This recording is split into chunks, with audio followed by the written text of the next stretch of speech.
บายดีข่อยซื้อสุดสดาข่อยเป็นเผากระตู้อยู่เมืองโรงงามแข้งสารวันบ้านห้วยฮูนเริ่มเฮ็ดตำซินอายุประมาณอยู่10 ปีในหมู่บ้านของข่อยแมนเขาเจ้าตำซินเป็นฝาฝ้าย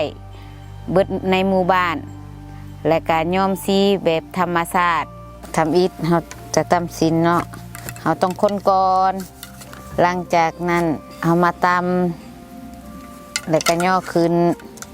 แล้วก็เอาลงแล้วก็ตำแล้วก็ใส่หลอดเนี่ยใส่ตำอีกตำแล้วเอาซิดขึ้น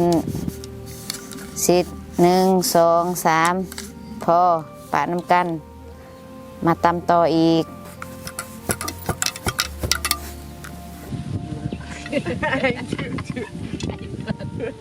Again, 1, 2, 3. yes 1 2 3ค่อยมาขายเครื่องอยู่ตัดโลและก็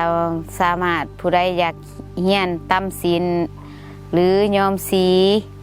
อยากซื้อเครื่องเป็นกระเป๋าเป็นของที่ระลึก